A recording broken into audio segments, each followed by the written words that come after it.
सिंधुदुर्ग जिल्ह्यात मोठ्या प्रमाणावर नोकऱ्या उपलब्ध करत सिंधुदुर्ग जिल्हा बँकेने एक चांगलं पाऊल उचललं. मात्र दुसरीकडे जिल्हा बँकेच्या या भरती प्रक्रियेवर माजी आमदार वैभव नाईक यांनी गंभीर आरोप केलाय. लिपिक पदासाठी सुमारे 73 जागांची भरती प्रक्रिया सध्या सुरू आहे. स्थानिकांना नोकऱ्या उपलब्ध होत असल्यामुळे वैभव नाईक यांनी याचे कौतुक केलंय. मात्र दुसरीकडे गंभीर आरोपही केलाय.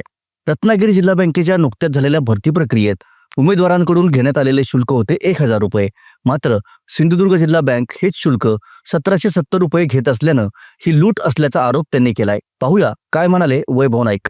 खरं तर या भरती प्रक्रियेमध्ये लोकांमध्ये धक्क्यामध्ये चर्चा आहे की भारतीय जनता पार्टी प्रणित या जिल्हा बँकेवर सत्ता असल्यामुळे त्या लोकांच्या वरिष्ठांना वेगवेगळ्या निवडणुकीमध्ये जी आश्वासनं दिली आहेत त्या आश्वासनातील तरुणांना या भरती प्रक्रियेमध्ये प्राधान्य मिळणार आहे किंवा आर्थिक देवघेव होणार आहे असा धक्क्यामध्ये चर्चा आहे.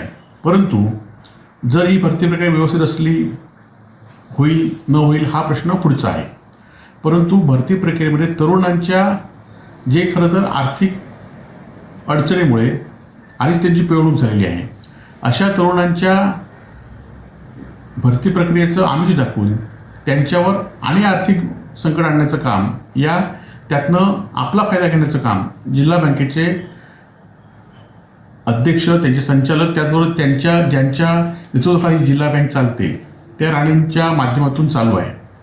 कारण सिंधुदुर्ग जिल्हा बँकेमध्ये भरती प्रक्रियेसाठी 1760 रुपये ही फी धरलेली आहे.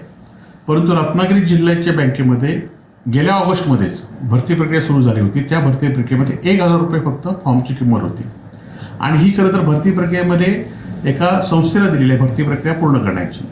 त्यांच्याशी निगोशिएशन करून आपल्या या सिंधुदुर्ग जिल्ह्याच्या भरती प्रक्रियेत जवळजवळ 7000 तरुणांनी आतापर्यंत अर्ज भरलेले आहे. म्हणजे ही अर्ज प्रक्रिया जर जिल्हा बँकेने ही अर्ज प्रक्रिया सुलभ केली असती, त्याचं कोटेशन मागवलं असतं किंवा कमीत कमी केलं असतं तर ते 400, 500, 600 रुपयात झालं असतं. परंतु असं न करता त्यामध्ये आपलं कमिशन टाकून ही भरती प्रक्रियेची फॉर्मची किंमत 1760 रुपये केलेली आहे, जी शेजारच्या रत्नागिरी जिल्ह्यामध्ये 1000 रुपये फक्त आहे. आणि त्यामुळे एकतर या 73 जागांसाठी जवळजवळ 7000 अर्ज आतापर्यंत आलेत. त्यांना तो ऑनलाईन अर्ज भरण्यासाठी सेतू सुविधेसाठी 200 रुपये ऑनलाईन अर्ज भरण्यासाठी त्यांना भुर्दंड पडावा लागतो.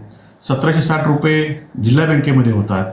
म्हणजे नोकरीचं बाजूला राहून देत, परंतु या तरुणांना आर्थिक भुर्दंड देण्याचं काम ही अल्पमुदतीत किंमत करू शकले असते की जेणेकरून या बेरोजगारांना आपल्या जिल्ह्यातील बँक, आपल्या शेतकऱ्यांची बँक, शेतकऱ्यांची मुलं या बँकेत अर्ज करू शकले असते आणि त्यांना तो अर्ज न करता म्हणजे अर्ज करताना आर्थिक गुंड पडला नसता.